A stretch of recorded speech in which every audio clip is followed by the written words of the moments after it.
Vamos falar um bocadinho deste fenómeno da sexualidade e da sexualidade humana e o que é que Deus pensa sobre isso. E nós, para falarmos de um tema, nós temos que perceber, ou é bom que a gente perceba, de onde é que vem o pensamento que existe à nossa volta sobre esse tema. De onde é que vem? Né? De onde é que saíram estas ideias com que nós todos convivemos à nossa volta sobre a sexualidade? De onde é que saíram estas ideias? Muitas delas não saíram da Bíblia. E nós vamos perceber o que é que aconteceu. Então, nós temos que perceber, temos que olhar para as ideias de acordo com o contexto onde elas nascem. Não é? E isto obriga-nos a aprofundar um bocadinho o nosso conhecimento. E o que estávamos a ouvir na semana passada no Manuel Rainho é muito importante nós percebermos. O que ele estava a dizer de...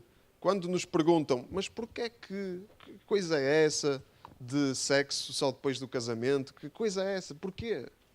Não é? Aí nós devemos estar preparados para responder com mansidão e gentileza àqueles que perguntam a razão da esperança que há em nós, como nós lemos. E estar preparados para responder não é dizer, é assim porque a Bíblia diz que é assim.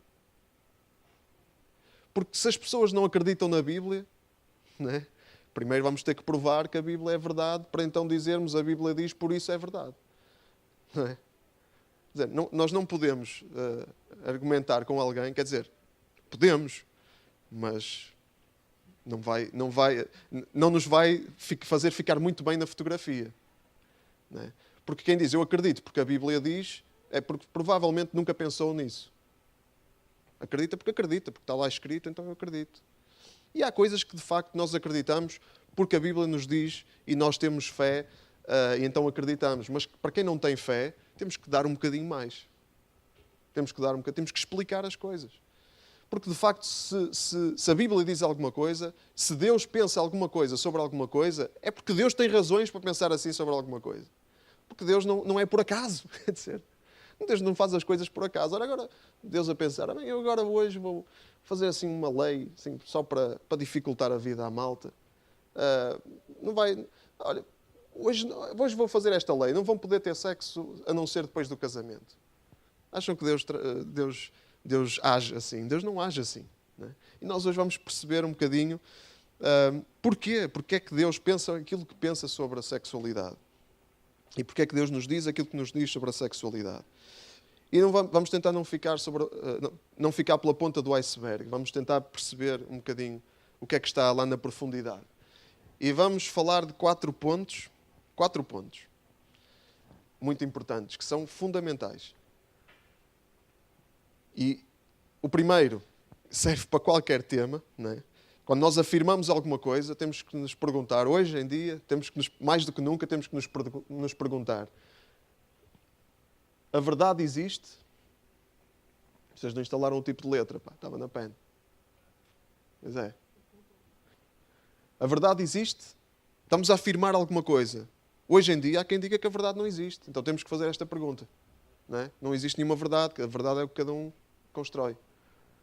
Ok. Segundo ponto. Existe alguma verdade sobre a sexualidade? Existe alguma coisa que seja verdade ou cada um faz a sua? Não é? Claro que esta pergunta está ligada à primeira, obviamente. Não é? Terceiro ponto. A realidade prática da vida confirma a visão atual sobre a sexualidade? Será que a realidade confirma aquilo que as pessoas pensam sobre a sexualidade? Vamos ver o que é que a realidade nos diz. E qual a proposta cristã sobre a verdade? Qual a proposta cristã para a verdade sobre a sexualidade? O que é que a Bíblia nos tem a dizer sobre isto? Vamos falar sobre estes 4 pontos. Ok, então vamos falar sobre o primeiro ponto. A verdade existe? Será que a verdade existe? Será que podemos dizer que alguma coisa é verdade? Sabem, a visão da nossa cultura sobre isso é muito diferente daquilo que sempre foi durante a história humana. Não é? Sempre se acreditou que havia uma verdade. Mas agora não, agora diz-se que cada um constrói a sua verdade. Não é? De onde é que veio esta ideia? De onde é que vem esta ideia? Esta ideia veio do movimento, esta ideia, quer dizer, não começa aí, não é?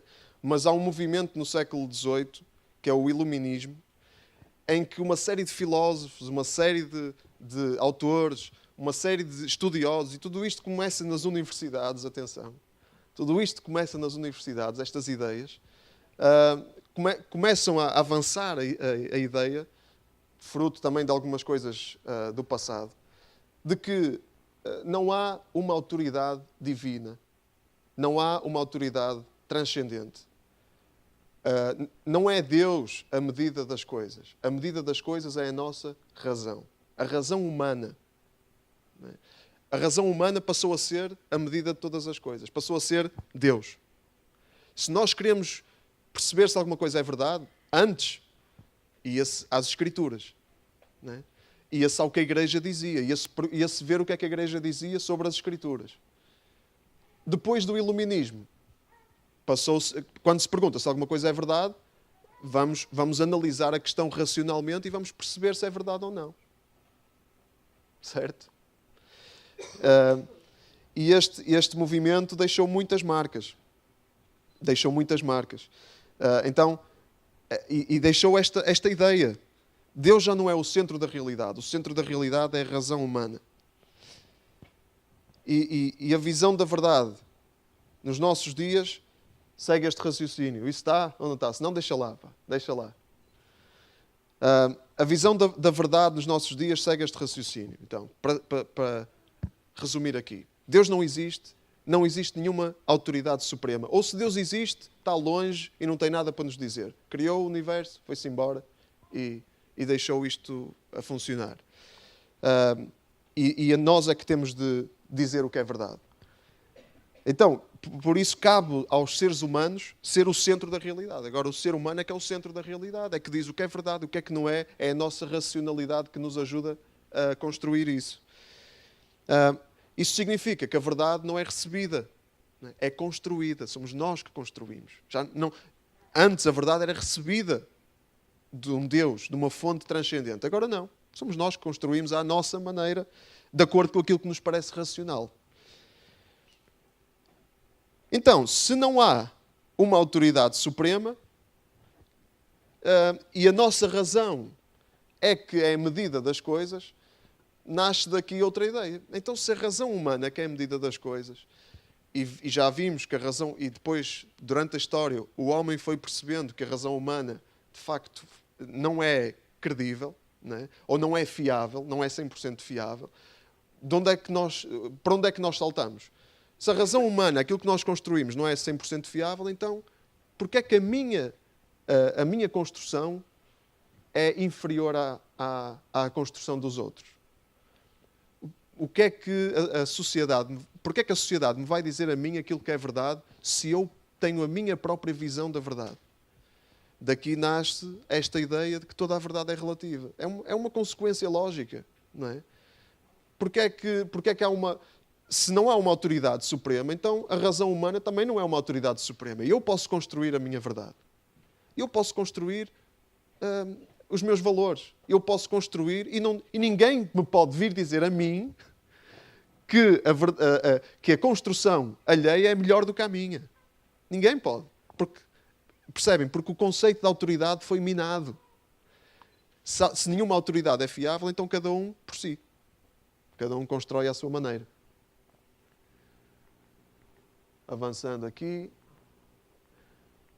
E daqui nasce a filosofia do tempo em que nós estamos. Nós vivemos numa era pós-moderna, depois da modernidade. A modernidade dizia que a razão humana era a medida de todas as coisas. Agora, na pós-modernidade, não há medida de todas as coisas. A medida sou eu. Eu é que sou a medida da realidade. Eu construo a minha realidade.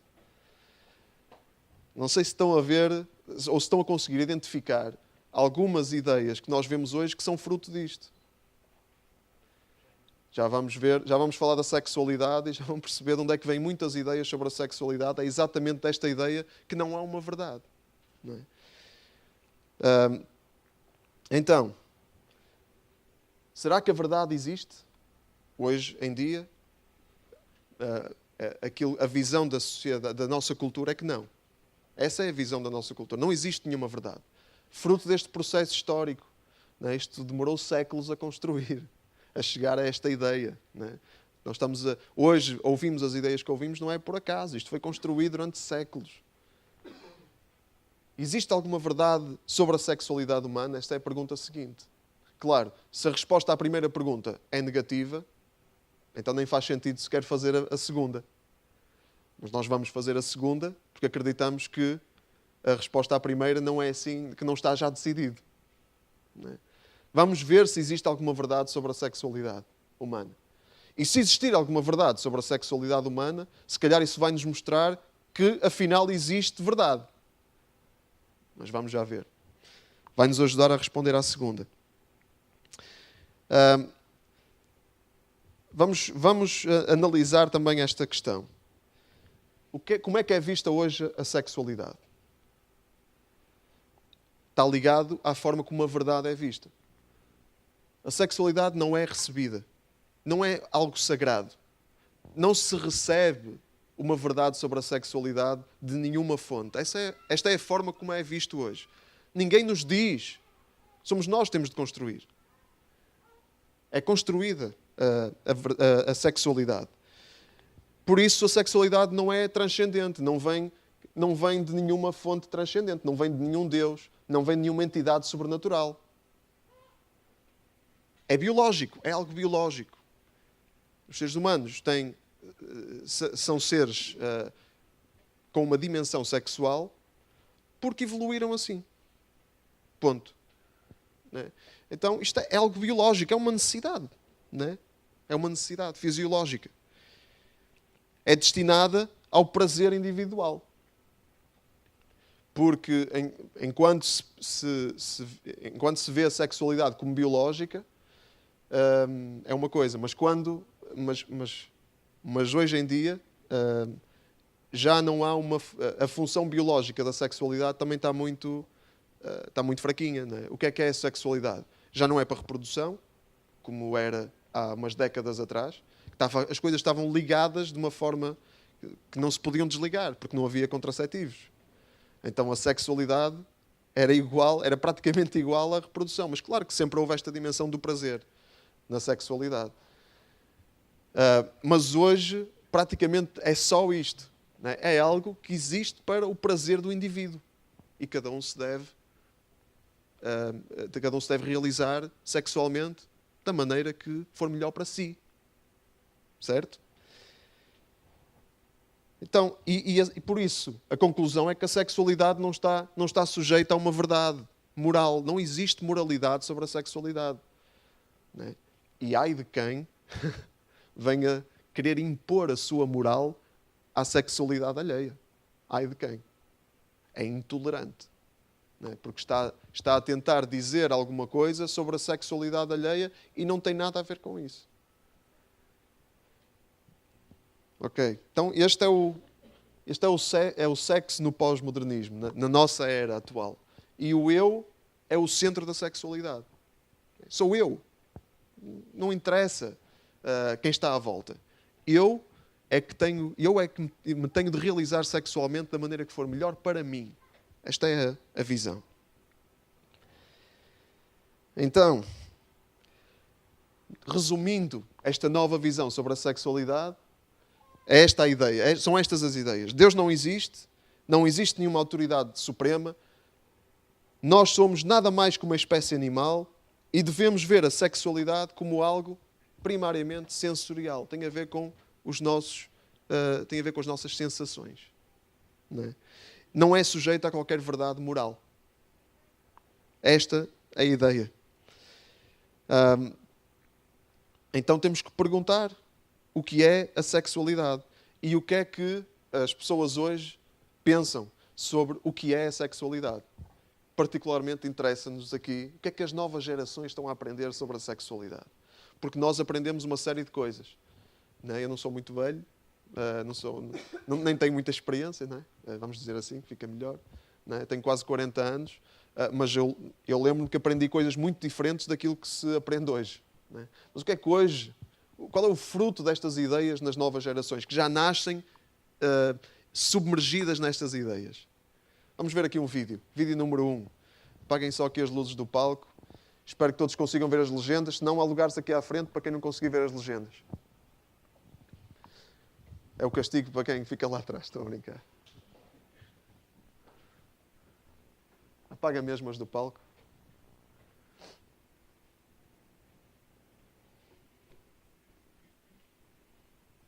What does sex mean to you? What does it mean to me?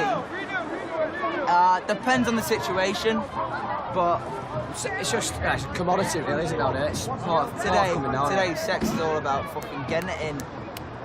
No, It's not. a number. It's not Sex about is a that. number. Sex is not a number. That's terrible to say, but You know, you're the prime example of it. Your What are you on sex is a about? number for you. for me, depends who you're shagging. That's the thing. Is it about the number? It's not about the number. It's not. It can't Be honest. Be honest. Yeah, all right. Go on. Go on. It's about the number. Dirty bastard. What's your number? I don't know. Why tonight? Ok? É isso, é isto, né? O sexo é... Não há crianças aqui, para não. É metê-lo lá dentro, né? É isso que a nossa cultura diz e é isso que as novas gerações estão a aprender, né? E este vídeo foi captado, e vamos ver mais alguns, mas este vídeo foi... Isto faz parte de um documentário da Netflix. Eles fizeram um documentário numa... Como é que era uma viagem que nos Estados Unidos os jovens universitários fazem todos os anos na altura da Páscoa. Né? Eles fazem viagens, como as viagens de finalistas aqui, eles fazem viagens, então concentram-se todos os universitários em localizações turísticas, né? E depois aquilo, meus amigos, o que se passa lá. Né? E eles fizeram um documentário lá. Né? É muito do que se passa nas viagens de finalistas. Há muita coisa que se passa que nós nem imaginamos, nem os pais nem lhes passa pela cabeça, mas adiante. Mas também, quer dizer, é possível ir a uma viagem de finalistas e manter-se mais ou menos puro, não é? Mas não é fácil. Então, como é que isto se traduz, estas ideias? O que é que nós vemos na realidade? Olha, vemos uma coisa muito real hoje em dia, é a explosão da pornografia. Esta ideia de que a sexualidade é para mim. É para mim a satisfação. Então não interessa se as pessoas que eu estou a ver no ecrã, não interessa se têm nome, se têm pai, se têm mãe, se têm alma, se têm filhos. Não interessa se estão a ser violadas, se estão a ser coagidas, se há tráfico humano, se não há, não interessa. O que interessa é que eu me satisfaça ao olhar para aqueles seres a terem relações sexuais. A pornografia é isso que nos diz. E a pornografia, já tivemos aqui o Tiago Alves, o pastor Tiago, o ano passado a falar-nos disso e a apresentar-nos alguns números, coisas absolutamente incríveis. Não é? Os números da pornografia da internet. Não é? Uma boa fatia da internet é pornografia. Então esta ideia que depois se traduz em coisas práticas, não é? Então, nós queremos é ter satisfação. Então, e as outras manifestações sexuais? Não é? As outras formas de manifestação da sexualidade, tipo o incesto, por exemplo, a pedofilia, a prostituição, o poliamor, agora chama-se poliamor, a relação entre várias pessoas, é uma relação entre 3, 4, 5 pessoas, né? Chama-se poliamor. Uma palavra assim, polidinha, né? Estas manifestações, o que é que nós podemos dizer sobre elas? Existe alguma verdade sobre a sexualidade? Porque se não existe nenhuma verdade sobre a sexualidade, ninguém pode dizer que alguma destas coisas está errada. Ninguém. Não existe verdade. Então, porquê é que eu não posso construir a minha sexualidade? Quem é que me vem dizer a mim que é errado? Só porquê? Só porque a lei diz que é? As leis mudam. E já mudaram. Muito. Portanto, ninguém venha tentar impor a sua visão sobre a sexualidade. Quem é que nos diz que isto é errado? Ninguém. Por isso é que nós ainda vamos ver muita coisa aí que agora parece impossível, como estamos a ver coisas agora que pareciam impossíveis há uns anos atrás e que cá estão elas. Esta ideia, não há verdade, então a verdade é vamos construindo, eu vou construindo à minha maneira, ninguém me vem impor a mim aquilo que a sexualidade é. Agora, se há alguma verdade, se queremos dizer que estas coisas estão erradas, então estamos a dizer que há pelo menos algumas verdades sobre a sexualidade. Se dizemos que a pedofilia está errada, então pelo menos há uma verdade. Se dizemos que é errado violar alguém, pelo menos estamos a dizer que alguma coisa é verdade. É uma escolha que se tem que fazer. Não é? É uma escolha. O que é que a realidade prática nos mostra? Vamos ao ponto 3. O que é que a realidade nos diz sobre a visão atual da sexualidade? Vamos ver coisas reais. Nós vivemos numa cultura onde a sexualidade está fora de controle. Fora de controle. A gente vê um anúncio de uma pasta de dentes, está lá uma senhora nua. Não é? Vê um anúncio de uma garrafa de gás, enfim. Passamos na rua, um cartaz de uma companhia de seguros, está ali um decote. Não é? Enfim, está em todo lado. Não é? Não se pode ligar a televisão sem ver alguma coisa alusiva à sexualidade. Porquê? Porque a nossa cultura percebeu que a sexualidade vende e que atrai. Não é? Então, nós estamos numa cultura pornificada. Já agora, a palavra porneia vem do grego e significa prostituição. Não é? E está na Bíblia. Não é? A Bíblia fala-nos sobre isso. Então, vamos ver aqui um vídeo para ilustrar a forma como a sexualidade está fora de controle na nossa cultura e está em todo lado. Eu falei em pasta de dentes, vamos ver um anúncio. Yeah! Another boys' night in. Sweet. Not now. I'm in the zone.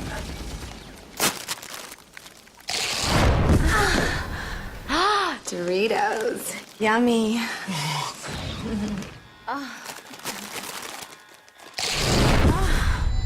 Single player or multiplayer?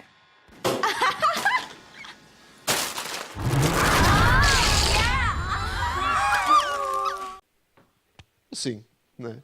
Pacote de batatas fritas. Cá está. Não é? Uma orgia. Sim. Sim, na boa. Não é?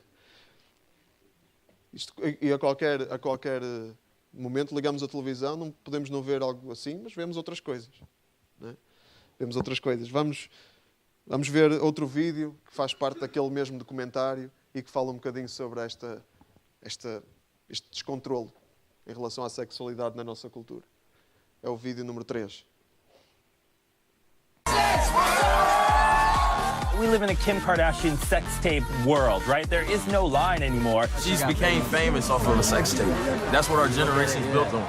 To be accepted and to be well liked, you need to be nude. You need to push the line. You just want to get down like Beyonce. Hell yes!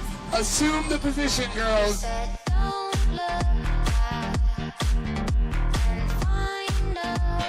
Whether it's social media with the Instagram and the Facebook, and whether it's music videos, movies, TV shows, that's really what shapes our lives. Sex sells. Like, that's just how the market is nowadays.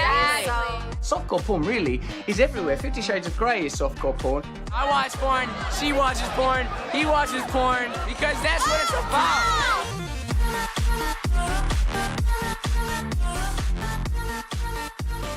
We're in this grand experiment where images of explicit sexuality are now not just at the margins of the culture, but they're at the heart of the culture. The whole culture's kind of been pornified, if that's a word. What we've seen on television and everything else, sex is nothing anymore. Sex doesn't mean anything. Sex is just a pleasure. Okay? Então é assim que as coisas estão, só para nos lembrarmos de qual é a realidade. E não é só nos Estados Unidos, atenção. Nós vemos uma comédia hoje em dia. Estávamos a ver um filme no outro dia, depois até desligamos, mas era um filme, uma comédia, com o Adam Sandler, né? Até com partes engraçadas, mas depois é masturbação. Epá, enfim, aquilo é... Numa comédia que se podia ver num domingo à tarde. Né? E estas coisas estão lá. Depois, temos pessoas... e a sexualidade está profundamente banalizada. Uma deputada do PS, a Isabel Moreira, diz isto: ser homossexual ou heterossexual é como ser canhoto ou destro. É igual. É como calçar... Hoje calço um sapato castanho, amanhã calço um sapato preto. Enfim, é isso. É isso. Então, se é assim, porquê é que a probabilidade de suicídio entre homossexuais é 2 a 7 vezes maior do que em heterossexuais? Se é igual, porquê? As pessoas que dizem isto têm um argumento para isso. Quer dizer que é por causa do bullying. É dizer que é por causa da pressão social que as pessoas cometem suicídio. Então, e as minorias raciais? Também não sofrem bullying? Não sofrem racismo? E a taxa de suicídio não é diferente. Aliás, a taxa de suicídio é mais elevada entre ocidentais, aqui na Europa é mais elevada entre brancos do que entre minorias raciais. Os brancos suicidam-se mais do que as minorias raciais. Então, é porque alguma coisa aqui é diferente, não é? Mas a sexualidade está profundamente banalizada. É assim que a nossa cultura vê. Sexualidade é um exercício. É como fazer ginástica. Não é? É como ir... É uma coisa que... É uma experiência que faz sentir bem. É isso que a sexualidade é vista. É assim que a sexualidade é vista. É como ir à feira popular. Não é? Andar na montanha russa. Dá adrenalina e tal. É fixe. É um exercício. E os sentimentos? Porque parece que isso já não é uma coisa. Parece que desapareceu. Vamos ver outro vídeo sobre esta questão dos sentimentos e que mostra que alguma coisa na nossa abordagem da sexualidade atualmente não está a funcionar bem. Vamos ver. Próximo.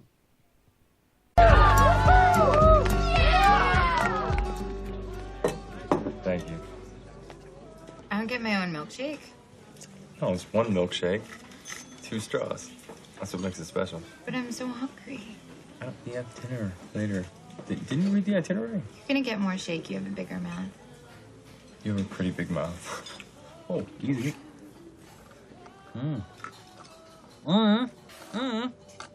Hey, it's cheating.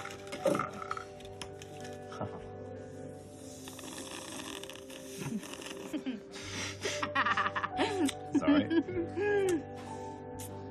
Thanks. I really like you. I really like you. I actually think that I'm falling.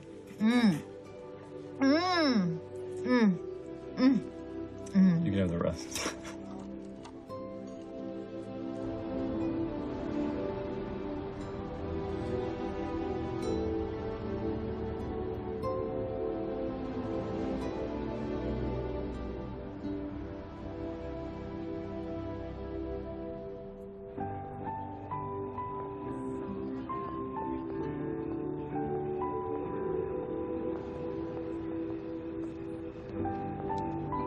Changes the light bulbs.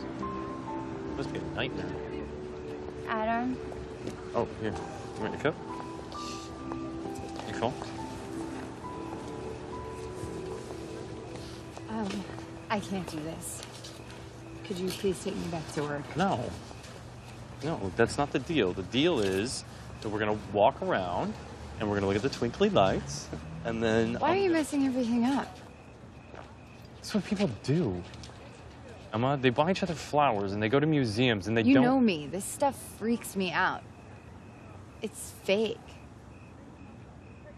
What's wrong with what we're doing? It's working. We don't have to fight. We don't have to... Maybe I want to fight. Yeah, well, I don't. What are you going to do? You're never going to feel anything? How are you going to do that? I don't know. I'll figure it out. You're so messed up. Yeah? I don't need you to take care of me. I take care of myself. That's what I do. Why don't you go find some other girl who's not gonna hurt you? Because I love you. It's obvious. I completely love you. There. Oh, yeah. You're such a wimp. I am not a... Well, then be with me. Oh, okay, you're gonna fight me. Yeah? Is that what you're gonna fight? You can't fight me. You're miniature. You're like a girl Rick Moranis. Oh, okay. You fight like a hamster. Hey! Hey! Excuse me! Excuse me! You can't do that here. Okay. I'm sorry.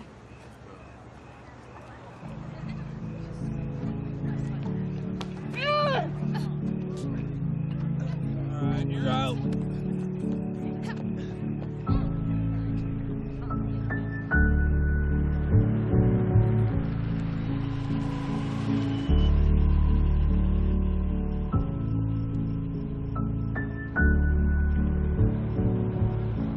I can't keep doing this.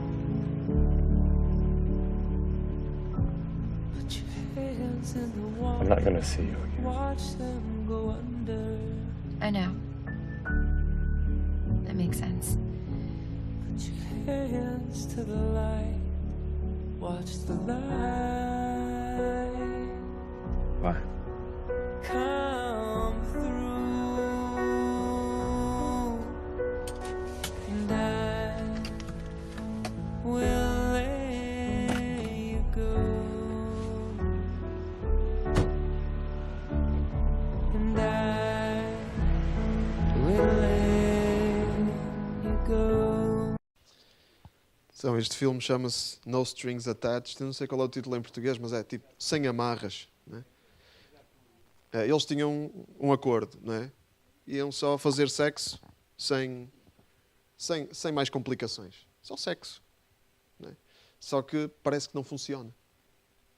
Parece que, afinal, o sexo não é só uma questão de ginástica, de prazer individual. Parece que há mais alguma coisa mais profunda que impede, na realidade, as coisas de serem assim. Porque as pessoas não se conseguem deixar de envolver. Será que a realidade confirma a visão atual da sexualidade humana? Há um livro muito interessante que tem alguns estudos com adolescentes e que diz coisas e que descobre coisas muito interessantes. Por exemplo, que rapazes sexualmente ativos têm mais do dobro da probabilidade de desenvolver depressão do que os rapazes que se mantêm abstinentes. Estamos a falar de adolescentes. Mais do dobro da probabilidade de desenvolver depressão. Mais, rapazes sexualmente ativos têm 7 vezes mais probabilidades que os rapazes não sexualmente ativos de tentar o suicídio. 7 vezes mais. Raparigas sexualmente ativas têm 3 vezes mais probabilidade de se dizerem deprimidas em comparação com raparigas que se mantêm abstinentes. Raparigas sexualmente ativas têm 3 vezes mais probabilidades que as raparigas não sexualmente ativas de terem tentado o suicídio. Alguma coisa aqui não está bem. Não é? O que é que se passa? Se a forma como os adolescentes são ensinados hoje é que isto, reprimir não, é deixar ir, é soltar. Porque reprimir faz mal. Não é? É essa o ensino. E são as pessoas que crescem a acreditar nisso. Depois, quando põem isso em prática, porque é que as coisas não funcionam? Porque é que desenvolvem... Porque é que há mais... Porque é que há mais 3 vezes raparigas, adolescentes deprimidos, sexualmente ativos, do que aqueles que não são sexualmente ativos? Porquê? Se calhar há mais. Não é? Este livro também tem testemunhos muito interessantes. Por exemplo, um testemunho de uma pessoa de 25 anos. O que é o amor? Eu acho que realmente nunca soube, embora eu achasse que sabia. Agora pergunto-me se alguma vez realmente amei ou fui amado. Tudo ficou tão emaranhado no sexo, acho que vou demorar imenso tempo a resolver todas estas questões. Pessoas que iniciaram a sua sexualidade na adolescência. Eu não tinha ideia de como fazer sexo na adolescência. Poderia afetar o resto da minha vida. Eu realmente não sabia o que era o amor. Quando me casei, o sexo era muito confuso para mim. Tem sido um grande problema no meu casamento e eu não sei como lidar com isso. Quando se inicia a vida sexual sem maturidade, as coisas não correm bem. Não é? No mínimo, podemos dizer isso, porque a realidade mostra-nos isso. Então, acho que é evidente que o sexo não é uma necessidade fisiológica como outra qualquer. Não é só ginástica, não é só um exercício. Fazer sexo não é como comer uma comida boa. Não é como comer uma pizza. Não é? Há algo diferente. Um autor, C.S. Lewis, tem no seu livro uma imagem interessante, uma comparação. Ele diz assim: podemos reunir um grande público para um ato de striptease. Isto é, ver uma mulher a despir-se num palco. Agora suponhamos que estamos num país onde poderíamos encher um recinto simplesmente trazendo um prato coberto para o palco e então levantando lentamente a tampa para que cada um pudesse ver, logo antes que as luzes se apagassem, que o prato continha uma costeleta suculenta ou um pouco de bacon. Não acharíamos que naquele país alguma coisa está errada com o apetite por comida?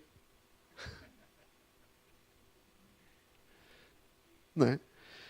E alguém que tivesse crescido num mundo diferente do nosso não pensaria que havia algo igualmente estranho sobre o estado do instinto sexual entre nós? O C.S. Lewis viveu nos anos 50, 60. Não sei quando é que ele morreu, mas isto foi escrito mais ou menos nessa altura.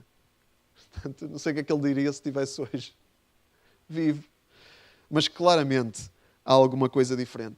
Ninguém enche um recinto para levantar uma tampa e ver uma costeleta, ou ver uma pizza, ou ver, não sei qual é a vossa comida preferida, mas ninguém enche um recinto para isso. Mas enchem-se recintos, movem-se milhões e milhões, bilhões de dólares ou de euros por causa da sexualidade, por causa do sexo. Então eu acho que isto nos mostra claramente que a realidade não confirma a visão atual sobre a sexualidade humana. A forma como se pensa sobre a sexualidade não funciona. Não funciona. Não é saudável. E a realidade mostra-nos isso claramente. A filosofia de hoje em dia diz que não deve haver limites nenhuns para a expressão da sexualidade. Cada um deve ser livre para construir a sua sexualidade. Os limites não são saudáveis. Os limites reprimem e as pessoas ficam doentes. É isso que a nossa cultura nos diz. Claramente, tem que haver limites. E nós já vimos que tem que haver limites. Vamos ver o último vídeo que fala sobre esta questão. É já no fim daquele documentário, depois de mostrar aquela loucura toda, vemos qual é a realidade. I come from Orange County, California, so Southern California. I'm from Calabasas, California, which is also Southern California, near LA. I've never been on spring break. Yeah. But I want to do like the whole rave shit, table service shit, you know what I mean? So coming on spring break, we have a bucket list. And it's all the things that we plan on doing before we leave. And one of them, short list. Very short. It's It's growing as we're here. Yeah, it's not like we didn't come here with it. It's Yeah. more of like, It's our first time on what's spring going break. on, whose experiences, culture, like, okay, that sounds cool, or True. like, oh, I bet this could happen. Let's try and make True. it happen. True. It's like a bucket list type of thing. But a bucket list. Yeah. Yeah. And you're more than welcome to come with us tonight and go party and find out how the city is versus how the resort is. Yeah. You have to experience that one.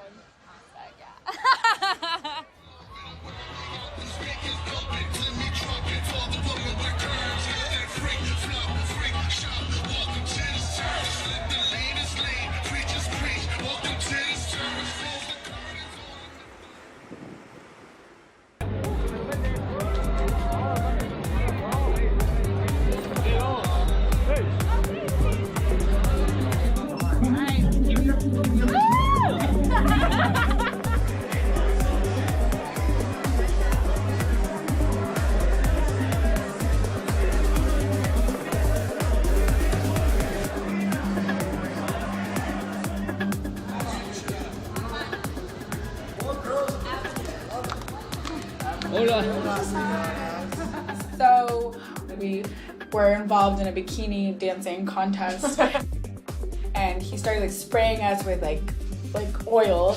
I was like, I just walked out of the bathroom, and he's like, No warning. no warning. He's He's just she's talking and he's just like like starts spraying spraying her without and like sense I was like, or oh. anything. Yeah, and all of us were just like, what's happening? And he's like, just like rub it in. Yeah, let's go to you. Watch your back. I'll see you later. It seemed way more staged now at that point. It was more effort. It wasn't just like, here's some spring breakers Right. doing a dance. Like, we're putting effort into making you look a certain way. Oh, so basically you're gonna dance for 10 seconds. After those 10 seconds, the people are gonna decide who the winner is. All right, so dance. Of course, you can show a little bit more if you want. Please don't take your bottoms off. If you want, you can take your top off. You don't have to if you don't want, but if you do, of course, the people are gonna make way more noise for you. The boys. The boys. All right, let's go.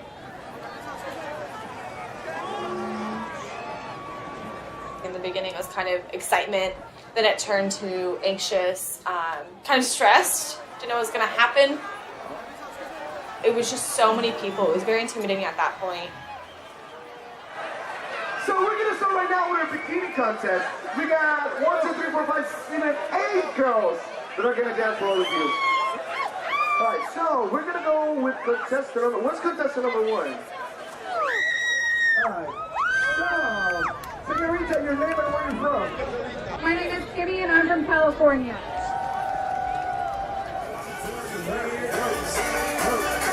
Turn around, come on.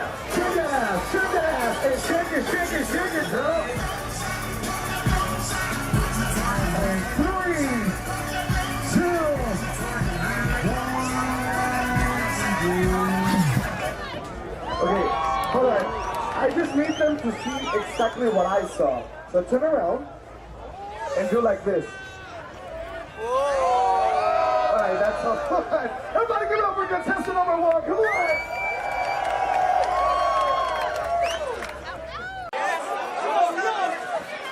Alright, so, Senorita, your name and where are you from? My name is Sarah from California. She's Sarah, also from California. And here we go. Come on. Oh, yeah.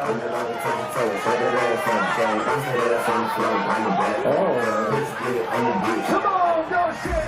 Yeah, let's go. Walk. Twerk, come on.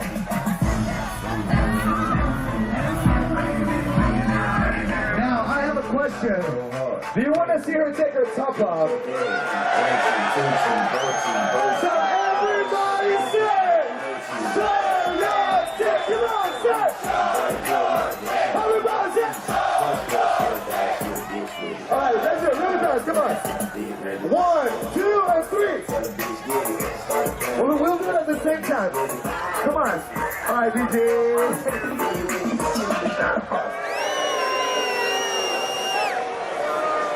Hey guys, come on, be nice. All right, so let's go now with contestant number 4. For me, they were cheering to take off my top. And in no shape or form would I ever think to do that. But in that situation, it was very tempting, or I don't know how to explain it. You know, a whole crowd is screaming for it. And if you're on the border of it, you're for sure going to do it. Like, I just knew I wasn't going to, and I was even tempted to. So I think when they have an entire arena basically screaming for you to do one thing, it is very hard to say no. And I did, and I got booed for it, but whatever. I mean, I'm sure if they went on for 5 minutes, I'd probably end up doing it, because you just want to satisfy them and just get them to shut up.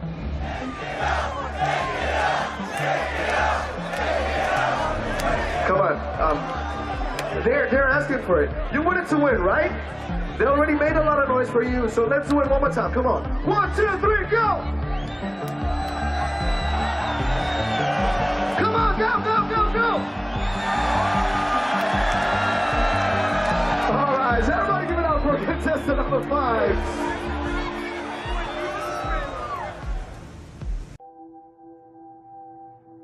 It was necessary to grow up, step back, and realize that I was influenced by other people, and that all the decisions that I thought I was making myself were decisions made in the hopes of pleasing someone else or being like someone else.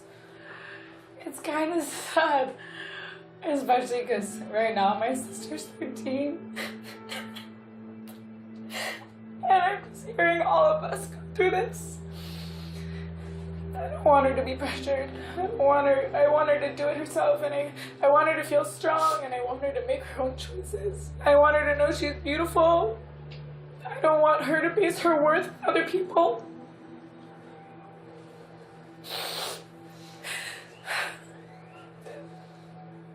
It's hard growing up and just seeing the cycle continue. Baby sister.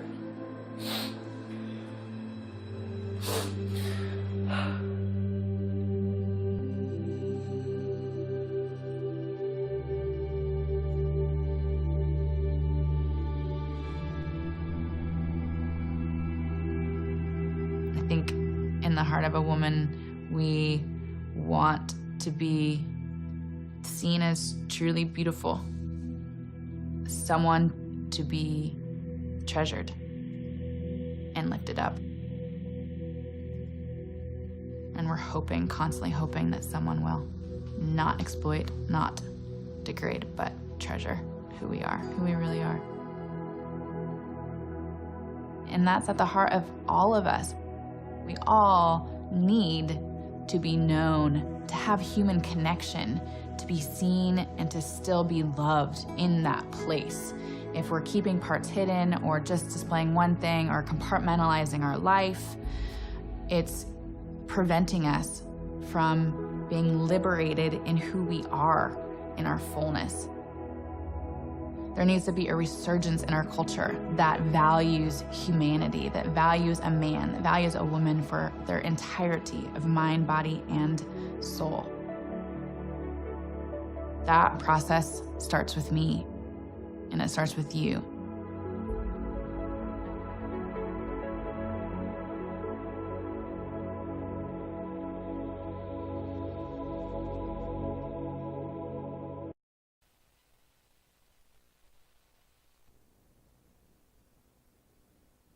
Então já vimos o que é que acontece, né, quando se tenta viver segundo a visão atual da sexualidade. Né? E é muito interessante, não é? No fim do vídeo, a narradora diz isto. Só um bocadinho.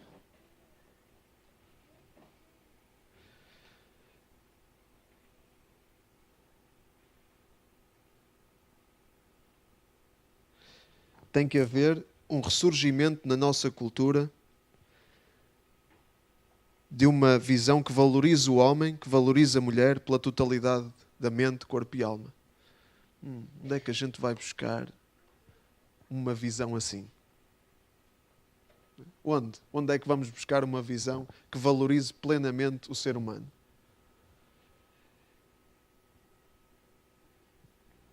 Quais os limites, afinal? Já houve um tempo, há muito tempo, em que havia verdades em que toda a gente reconhecia que eram verdade sobre a sexualidade, sobre os limites para a sexualidade. Coisas completamente ultrapassadas. Tipo, sexo apenas no contexto do casamento. Sexo apenas entre um homem e uma mulher. Casamento como uma união para a vida. Claro que houve... Claro que estas coisas foram muitas vezes colocadas de maneira legalista, né? Em que era assim porque era assim. Né? Sem se perceber porque é que era assim. Só por uma questão de autoridade. É assim porque eu digo que é assim. Ou é assim porque a Bíblia diz que é assim. Cuidado com isso. Né? Nós temos que perceber porque é que as coisas são assim e explicar porque é que as coisas são assim. Agora dizer é assim só porque a Bíblia diz que é assim, isso soa dogma. Não é? E as pessoas não querem nada com dogmas. Já tiveram a sua dose. Então, vamos ao quarto ponto. Qual a proposta cristã para a verdade sobre a sexualidade humana? Depois de termos visto que, depois de termos tentado responder às outras perguntas e temos percebido na terceira que a realidade não confirma a visão atual sobre a sexualidade humana, vamos ver então qual é a proposta da Bíblia. Qual é a proposta da Bíblia? Há um filósofo cristão que diz isto: o sexo é sagrado. É algo que aponta para algo misterioso, algo para além do ato. É algo mais do que sexo animal. é um tipo de êxtase em que o ser humano sai de si mesmo e entra numa união mística análoga à união do ser humano com Deus. Então, Deus inventou a sexualidade, não foi por acaso. E a sexualidade é a invenção de Deus. Mas há um propósito para a sexualidade. E nós estamos a escangalhá-lo todo. A nossa cultura escangalhou completamente este propósito para a sexualidade. A sexualidade não é ginástica, não é uma boa sensação, também é uma boa sensação, mas não é só isso. A sexualidade é sagrada. É algo que aponta para algo misterioso. E esse mistério é a união do ser humano com Deus, que é a maior expressão de intimidade. A sexualidade é a maior expressão de intimidade entre seres humanos. Mas a maior expressão de intimidade é a união do ser humano com Deus. E a sexualidade aponta-nos para isso. Então, segundo a Bíblia, as coisas são muito diferentes. O ser humano foi criado à imagem e semelhança do Criador.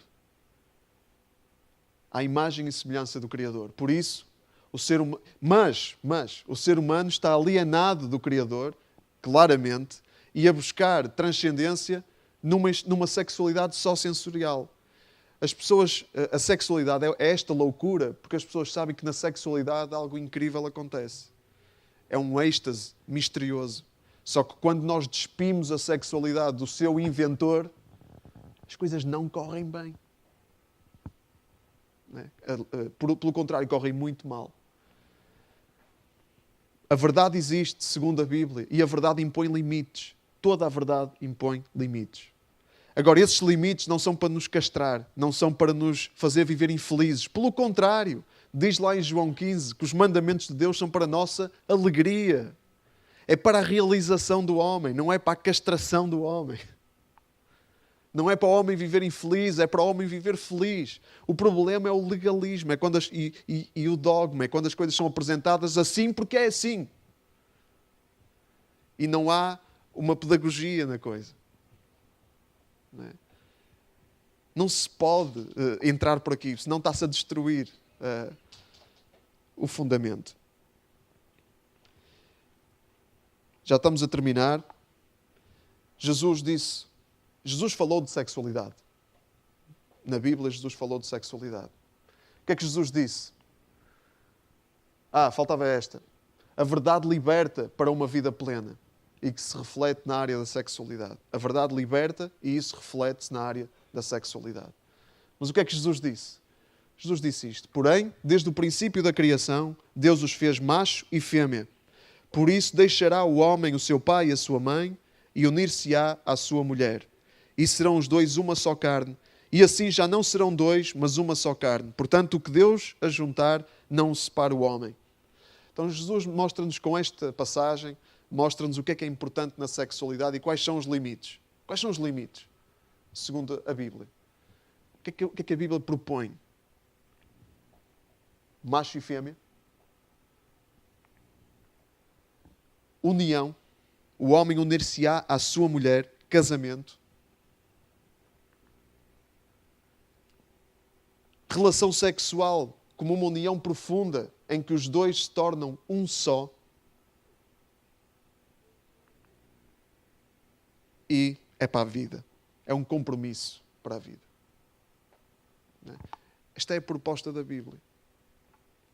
Claramente, a visão atual da sexualidade não funciona e, como disse a narradora do vídeo, a nossa cultura precisa do ressurgimento de uma visão que atribua valor ao ser humano e que isso se reflita numa vivência da sexualidade saudável. E não há mais nenhuma cosmovisão, nenhuma visão do mundo que faça isso como a visão judaico-cristã. Em mais nenhuma visão, o homem tem um valor absoluto, um valor pleno. E tem valor porque foi criado à imagem e semelhança do seu Criador. Portanto, ninguém pode tirar esse valor. É um alicerce. Quando nós tiramos esse alicerce, a construção... que é o que está a acontecer. E ainda não vimos nada. O apóstolo Paulo diz também algo muito interessante. A esposa não tem autoridade sobre o seu próprio corpo, mas sim o marido. Da mesma maneira, o marido não tem autoridade sobre o seu próprio corpo, mas sim a esposa. Portanto, a sexualidade é uma entrega e deve ser vivida na expressão, deve ser vivida no contexto de um compromisso. Um compromisso em que o marido se entrega e a esposa se entrega de uma forma total. Nenhum tem autoridade sobre o seu próprio corpo, o outro é que tem. Isto tem que ser mútuo. Quando isto se desequilibra, claro, e nós conhecemos, sabemos que as coisas não funcionam. Isto é o ideal. E é para lá que nós temos de caminhar pela graça de Deus. É porque nós precisamos de Deus para viver o ideal de Deus. Não podemos viver o ideal de Deus pela nossa própria vontade. Precisamos de Deus aqui. Mas quem é que não quer isto? Não é? Quem é que não procura isto? Uma relação em que eu me possa entregar de uma forma completa e a outra pessoa se entregue também assim. Este é o ideal. Vamos terminar com uma passagem de Efésios, também do apóstolo Paulo, em que ele fala do casamento. Sujeitando-vos uns aos outros no temor de Deus. Vós, mulheres, sujeitai-vos a vossos maridos, como ao Senhor. Vós, maridos, amai vossas mulheres, como também Cristo amou a igreja e a si mesmo se entregou por ela. Assim devem os maridos amar as suas próprias mulheres como a seus próprios corpos. Quem ama a sua mulher, ama-se a si mesmo, porque nunca ninguém odiou a sua própria carne, antes a alimenta e sustenta, como também o Senhor à igreja. Versículo 31. Por isso deixará o homem seu pai e sua mãe e se unirá à sua mulher e serão os dois uma só carne. Grande é este mistério.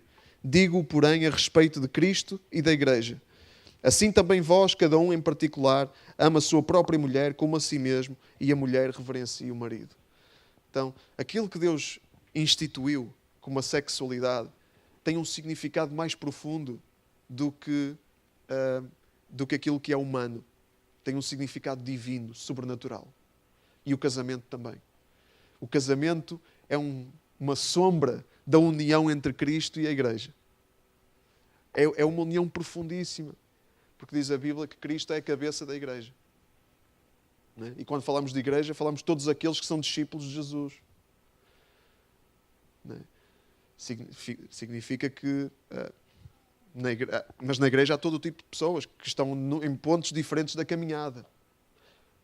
Mas igreja, não é? São aqueles que são discípulos de Jesus.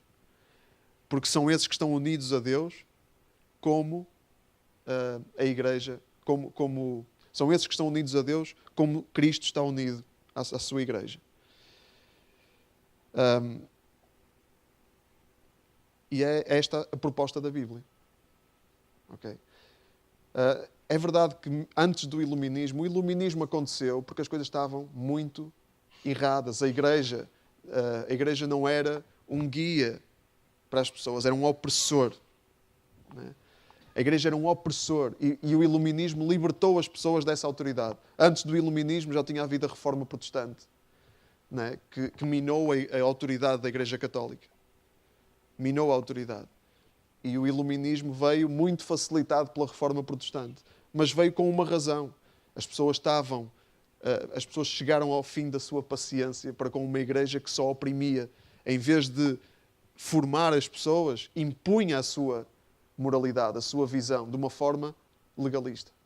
E Jesus insurgiu-se contra isto. Jesus lutou contra isso. E Jesus falou na cara dos líderes religiosos, que eles eram hipócritas. Não é?